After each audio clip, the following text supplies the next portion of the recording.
Hello, everyone. This is a haunting and chilling tale. In an ancient manor deep in the heart of Louisiana, a life vanished forever on a stormy night. Join me in a breathless investigation as we uncover who is behind this harrowing crime. And don't look away, because the truth will unfold piece by piece, word by word. On the evening of November 18th, 2021, the Shreveport Police Department received an urgent call from the Beaumont Estate, a secluded, time-worn mansion nestled deep within the eerie bayous. A trembling woman's voice broke through the static. "Please, come quickly. The master is dead. In the library." Within minutes, the emergency response team was dispatched. At the scene, flashlight beams swept across a long, dust-covered corridor. Each hurried footstep echoed like a ticking clock. A witness, Mary, the 60-year-old housemaid, stood trembling by the wooden staircase, her hand shaking as she pointed toward the library. The heavy, aged door creaked ajar. Inside, the lifeless body of Richard Beaumont, aged 80, lay sprawled across the floor. A single bullet wound marked his chest, blood long dried against his once white shirt. His eyes remained open, their cold stare seeming to carry an unfinished curse. The air in the room was stifling. A solid oak desk, a luxurious leather chair, and towering bookshelves crammed with law tomes and old Bibles made up the Spartan decor. A chandelier swayed gently overhead, casting a dim yellow glow. Lieutenant Mark Daniels, lead investigator, stepped forward. He knelt beside the body, his flashlight glinting off the polished wooden floor. There were no signs of struggle. No cries for help had been heard. Only a few faint shoe prints led out of the room. Next to the corpse lay an old leather-bound journal, open to a page filled with Richard's shaky, illegible handwriting. Daniels signaled for a preliminary examination. Forensics officers swept the room. The thick rosewood-paneled walls provided near-perfect sound insulation. Outside, rain fell in a steady whisper. Wind howled through the cracks. Mary was taken to the sitting room to be calmed. When questioned, she only repeated one line. "I heard the shot, then nothing." Just then, police discovered their first clue, something glinting beneath the surface of the pond in front of the veranda. A detective braved the slick stone steps and retrieved it. A Colt 1911 pistol, resting at the bottom. No fingerprints. The report was detailed. Everyone present at the manor that night was quickly identified. 3 names stood out. Edward Beaumont, 50, the only son. Isabel, 28, Richard's granddaughter. Mary, the housemaid, who had served the family for nearly 30 years. In the cold rain, investigators transported Richard's body for autopsy. Mark Daniels stood at the doorway once more, his gaze cold and deliberate. He knew this was no random act of violence. This was premeditated murder. A secret had been buried here for decades. Someone had pulled the trigger in the dead of night, ending the life of the Beaumont patriarch. Who was it? No one could say. Not yet. But one thing was certain: darkness now loomed over the manor, and the investigation had only just begun. November 19th, 2021 morning. The full forensic team and detectives converged on Beaumont Estate. Yellow tape sealed off the library, turning it into the epicenter of the case. Though Richard's body had been taken away, the evidence remained. Lieutenant Daniels directed a meticulous sweep of the scene. Under the flashlight's beam, every inch was inspected. The oak desk still bore the deep stain of dried blood. A cold, overturned coffee cup sat on the surface, its spilled contents a stark reminder of the final moment. Faint footprints traced a path across the floor. Someone had entered before the police. A crumpled note was found near the armchair. Scrawled hastily on it were just a few chilling words. "No time left." Forensics confirmed that the bullet was fired at close range, striking Richard directly in the chest. Instant death. The murder weapon. A Colt 1911 was standard but hard to acquire in the circles the Beaumonts moved in. Outside, rain still fell heavily. Wind rustled the moss-draped oaks. Crime scene technicians used ultraviolet light to scan the walls. No sign of a struggle. It appeared Richard had no chance to defend himself. Meanwhile, another officer re-examined the pond. Less than a meter deep, the water was cloudy with decaying leaves. The pistol had been wrapped in a faded silk handkerchief. No fingerprints, no DNA. The origin of the cloth was now a key mystery. Lieutenant Daniels ordered a full review of the estate's security footage. One clip from 11:30 p.m. on November 18th showed a shadowy figure moving near the library. The lighting was too dim to reveal a face. In the drawing room, Edward, Isabel, and Mary waited in tense silence. Their expressions betrayed little, but their eyes were clouded with anxiety. Daniels noted everything, every scrape on the floor, every breath in the room. He knew that solving this wouldn't rely on instinct alone. The truth was buried in the smallest of details. And behind the estate's rosewood doors, the curse of the Beaumont family was waiting to be unearthed. 2 days after the murder, investigators officially confirmed the identity of the victim, Richard Beaumont, 80 years old, a renowned retired lawyer. Once a prominent figure in Louisiana's legal scene, he had represented major financial disputes and earned respect among high-profile circles. In recent years, however, he had withdrawn from public life, choosing seclusion at the remote Beaumont Estate. According to Baton Rouge Police Department records, Richard was described as meticulous, stern, and emotionally distant from outsiders. But neighbors offered a different portrait, a man whose family life was far from harmonious. His wife, Eleanor Beaumont, 68, was a former piano teacher who had since devoted herself entirely to household matters. They had one son, Edward, aged 50, and a granddaughter, Isabel, 28. According to preliminary testimonies, the family's relationships were strained and riddled with unresolved conflict. During his decades-long legal career, Richard had handled many inheritance disputes for Louisiana's wealthiest families. He believed fervently in the law and upheld conservative values, principles that reportedly created tension within his own home. Isabel told police that her grandfather was harsh and controlling. "He wanted me to be a perfect replica of my father," she said. Her words began to unravel the carefully curated image of a powerful, unified household. In particular, police discovered a leather-bound journal in Richard's study. Though only a few lines were written, they hinted at deep inner turmoil. "Everything is changing. I must prepare for betrayal." The entry, dated 2 weeks before his death, didn't name names. Forensic specialists examined Richard's medical history. He had undergone heart surgery 2 years earlier to insert a stent, but the official cause of death was a single gunshot to the chest. Investigators began to question whether someone had exploited his health condition to stage the murder as an accident. Meanwhile, residents of the affluent Baton Rouge neighborhood where the Beaumonts once lived reacted with shock. Many described Richard as influential and feared. His sudden death left behind a void filled with unanswered questions. But the investigation team made one thing clear: this was no random killing, and the secrets behind his death were beginning to emerge, piece by piece, revealing a darkness that could upend everything. After confirming the victim's identity, Baton Rouge police swiftly narrowed down their list of suspects. First was Edward Beaumont, Richard's only son. At 50, Edward was running a real estate firm based in downtown Baton Rouge. During his initial interrogation, he admitted to a strained relationship with his father. "He never trusted me with the business," Edward confessed. Financial records showed Edward was over $150,000 in debt. Investigators began to consider financial gain as a possible motive for murder, though Edward firmly denied any involvement. The second suspect was Isabel Beaumont, the victim's granddaughter. At 28, she worked in the fashion industry and was financially independent, but had a contentious relationship with her grandfather. In her statement, Isabel said, "He constantly criticized how I lived. He wanted me to carry on the family legacy." Friends confirmed that she often complained about her grandfather's rigid expectations. More damning was an email police uncovered, sent by Isabel to a friend. "If he were gone, my life would be so much easier."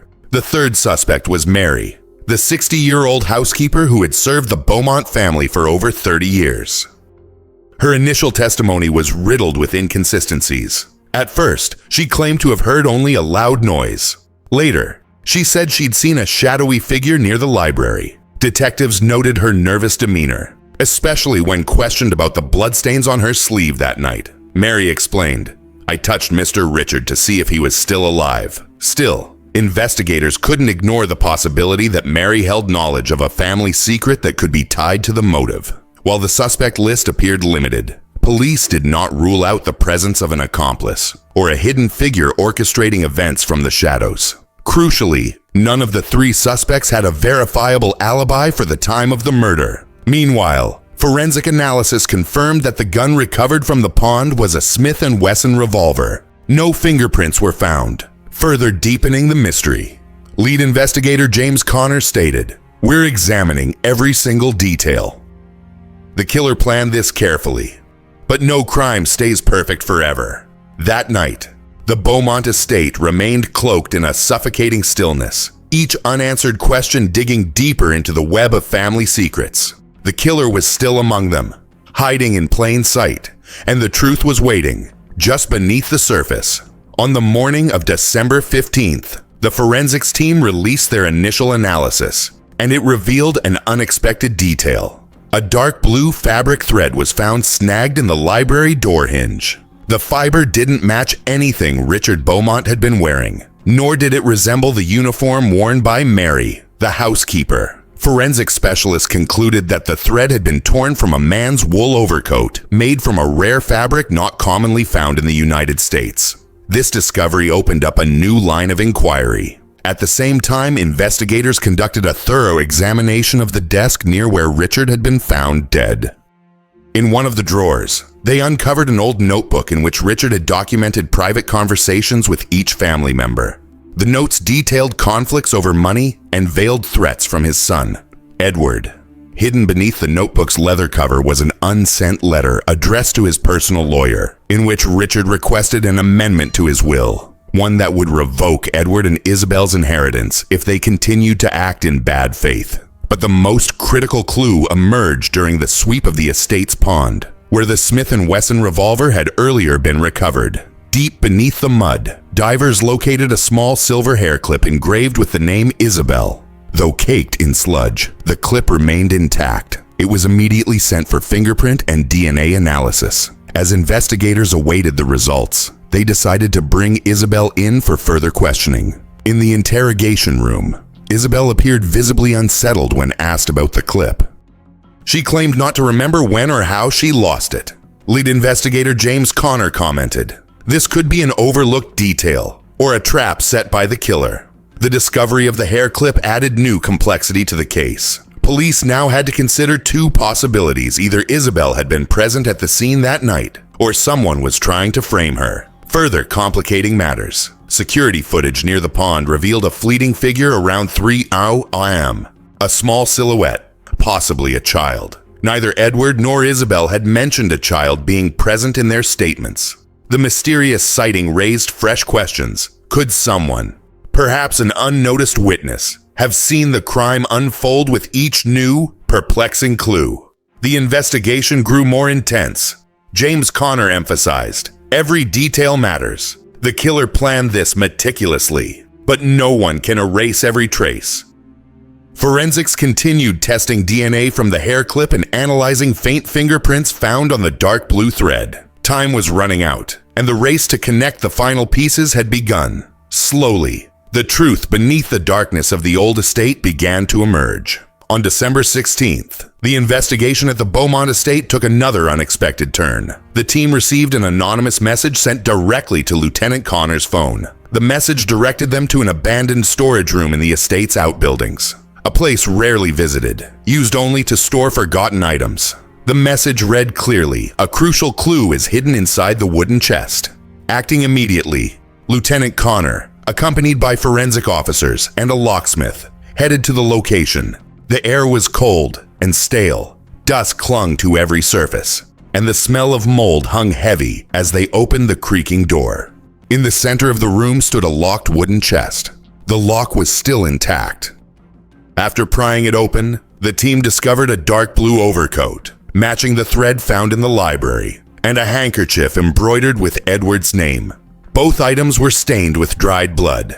A quick forensic analysis confirmed that the bloodstains on the handkerchief matched Richard Beaumont's DNA. The investigation team immediately summoned Edward for questioning. When asked about the handkerchief, Edward flatly denied any knowledge. "I've never seen it." Someone's trying to frame me. His demeanor was tense but composed, more confused than panicked. Still, the investigators refrained from drawing conclusions too hastily. During further examination of the coat, the forensic team noted something odd. No fingerprints were found on its surface. Their assessment was clear. Whoever handled the coat had either worn gloves or deliberately wiped it clean. Even more suspicious was the abrupt failure of the security camera outside Richard's study on the night of the murder. From 2:15 to 3:00 a.m., a system check revealed the power cable had been cut manually. Every detail seemed to point to a carefully orchestrated scheme. The investigation took another turn when a small footprint, too small to belong to an adult, was discovered on the dusty floor of the abandoned room. The footprint raised an unsettling question. Had the child captured briefly on the pond's security footage been inadvertently pulled into the killer's plan? Lieutenant Connor emphasized, "These are not coincidences. Someone is clearly trying to implicate Edward. But who has the cunning and the nerve to do that?" The estate was now gripped by an atmosphere of mounting tension. The team began to suspect that behind the Beaumont's impeccable facade lay something far darker. This wasn't just about Richard's murder. It was a calculated effort to fracture the family and bury the truth. "This is no ordinary homicide," Connor declared. "It's a killer's mind game, and we're not going to let them win." On December 17th, Connor and his team returned to the Beaumont Estate to comb through every document in Richard's study. Old files, notebooks, and personal correspondence were brought out and scrutinized. Among them, they found a dusty leather-bound journal in an untouched desk drawer. Its contents left Connor stunned. Richard had recorded heated arguments with his son, Edward, over control of the family's fortune. Edward had been criticized repeatedly for reckless investments that, according to Richard, endangered the family's legacy. The conflict had simmered for years. Another notable detail, Isabel's name appeared frequently, accompanied by Richard's scathing observations about her defiance and dissatisfaction. According to him, Isabel rejected the life the family had mapped out for her, a claim Edward confirmed during a follow-up interrogation. As the investigation deepened, Mary, the longtime housekeeper, revealed a long-buried story. Years ago, the Beaumont family had suffered a major blow. Richard's wife, Catherine, vanished without a trace during a stormy night. Her body was never recovered. The case had been closed as an accidental drowning, but whispers of a hidden truth continued to circle the estate. Now, investigators suspected a link between Catherine's mysterious disappearance and Richard's murder. One theory emerged. Could this murder be a reckoning? A buried past coming back for vengeance? Connor ordered the family members to be reinterrogated. When asked about the night Catherine disappeared, Mary grew evasive, then admitted, "I heard them arguing, Mr. Richard and Mrs. Catherine, just before she vanished." The pressure intensified. Connor demanded a full review of Catherine's old case files. During the search, a faint fingerprint was discovered on a wooden box containing archived documents. The DNA sample was sent for analysis, Lieutenant Connor noted. The secrets of the Beaumont family didn't begin with tonight's murder. This started years ago, and it's still shedding blood to protect a fragile legacy. The police entered a new phase of the investigation, determined to expose everything hidden behind the estate's darkened walls. On December 18th, at the interrogation room in St. James Parish Police Department, Lieutenant Connor and Detective Young began formally questioning the primary suspects. Edward was brought in first. He appeared calm, but his eyes betrayed his anxiety. The harsh white light illuminated his face, while the one-way mirror reflected every subtle gesture. Connor asked directly, "Did you have any unresolved conflict with your father?" Edward exhaled sharply. "We disagreed on a lot, but I didn't kill him." Detective Young placed the leather-bound journal from Richard's desk on the table and pointed to the harsh words Richard had written about Edward. Edward frowned, responding, "He always saw me as a failure, but I didn't murder him." Next came Isabel. The young woman sat quietly, her eyes unfocused, one hand trembling on her lap. The first question came swiftly. "Do you know what your father and Edward argued about?" She took a deep breath, her voice faint. "I know Edward wanted full control over the family finances, but Grandpa never trusted him. When asked where she was the night of the murder, Isabel claimed she had stayed in her room. However, security footage showed her leaving at 11:00 p.m. Connor pressed, "Why did you leave your room that night?" Isabel hesitated. I just went to the kitchen for some water." Finally, Mary, the long-serving housekeeper, was brought in. Fear was etched across her face. Connor asked, "Did you see anyone near the library that night?" Mary shook her head, avoiding eye contact. Detective Young spoke softly. "We believe you know more than you're saying." Tears welled in her eyes as she whispered, "I heard the gunshot, but I was too scared to go out. I was terrified." She recalled the heated argument between Richard and Edward that evening, but maintained she hadn't seen anyone else nearby. As the interrogations concluded, the investigation team found themselves facing 3 suspects, each with a motive, none with a solid alibi. Connor remarked, "They all had reasons, but none of them can prove they were innocent." This case is far from simple. As they exited the interrogation room, Detective Young's eyes lit up. He'd just received a message from the forensic team. A tiny fingerprint had been found on the brass lamp next to Richard's desk. Connor nodded. This clue might be the final key. The door to the truth was beginning to open. But darkness still loomed over the old estate. December 19th. The sharp knock of Lieutenant Connor's knuckles echoed through the investigation room at the St. James Parish Police Department. In his hand was the latest fingerprint analysis from forensics. Detective Young flipped through the file carefully. The fingerprint found on the brass lamp, one of the few remaining objects on Richard Beaumont's desk, matched neither Edward, Isabel, nor Mary. The print belonged to a single individual, Ben, the 8-year-old boy. Young gasped. "A child. That can't be right." Connor frowned. His voice dropped. "We need to verify this thoroughly. Get Ben's guardian here immediately." That afternoon, an emergency meeting was held. The police summoned Ben's legal representative and relatives to a special interrogation room.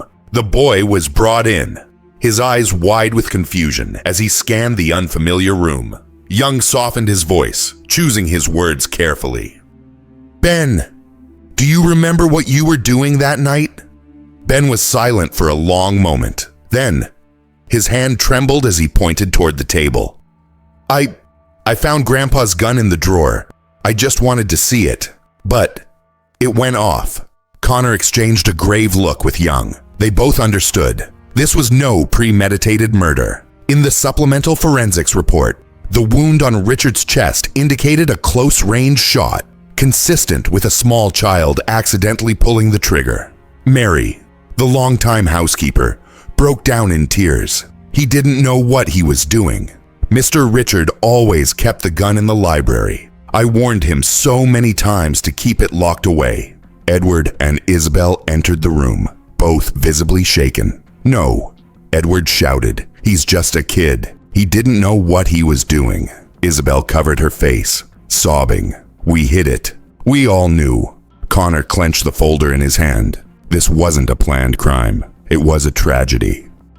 A family torn apart by one moment of carelessness. Later that night, officers searched Richard's study and found the gun case wide open, unsecured. Every statement, every piece of evidence pointed to the same truth: no one else had been in the library that night. Only Ben and the gun. In the end, Young gave the final word. "We're not pressing charges against the child. This was a tragic accident, but the family will have to live with the consequences of their silence." Connor nodded, his voice low and steady. "No one wanted this, but the truth is out. Justice doesn't always come with punishment, but it does come with truth." The case was officially closed, but the darkness lingered in every corner of the old manor, a chilling reminder of how negligence and buried secrets can devastate lives. December 26th. The District Court of St. James Parish held a closed hearing regarding the Beaumont case. The judge's voice echoed with calm finality. "We hereby rule the death of Mr. Richard Beaumont an unintentional accident. No evidence of deliberate homicide. Case closed. No criminal charges will be filed against the minor, Ben." Nearly 30 relatives and estate staff sat in solemn silence. No one dared to breathe too loudly. Mary, the 60-year-old housekeeper, stood trembling, head bowed. She knew she bore some responsibility. She should have insisted more forcefully about the dangers of the unlocked gun. Edward and Isabel left the courtroom in silence, their expressions hollow and haunted. Though the child would not face prosecution, the weight of guilt and grief would shadow them for the rest of their lives. That evening, Lieutenant Connor and Detective Young returned to the library, the scene of Richard's death. They took one last look, capturing final photographs for the file. The oak desk had been wiped clean, the bloodstains gone, but the echoes of what had happened lingered in the air. Connor spoke quietly. The truth prevailed in the end. But this pain, it won't ever fade. A week later, the Beaumont family held a private memorial for Richard. Attendance was sparse, candles were lit, and flowers placed gently before his portrait. Each flickering flame danced in the cold wind, reflecting in the eyes of those marked by fear and remorse. Outside, the media dissected every detail of the case. The public was divided, some expressing sympathy for the innocent child, others condemning the carelessness of a wealthy family. Debates flared, but in the end, grief and loss were things no opinion could soften. On December 30th, Connor and Young officially closed the case file. No one was punished, Connor murmured. But justice was still served. Because we uncovered the truth, Young nodded, eyes distant. Justice isn't only about punishment. It's about helping the living realize the importance of vigilance and responsibility. The case was closed, but the shadows still loomed over the old estate. Whispers, nameless memories, and the weight of hidden truths remained. Time might soften the pain, but it would never erase it. Every secret, every decision has its price.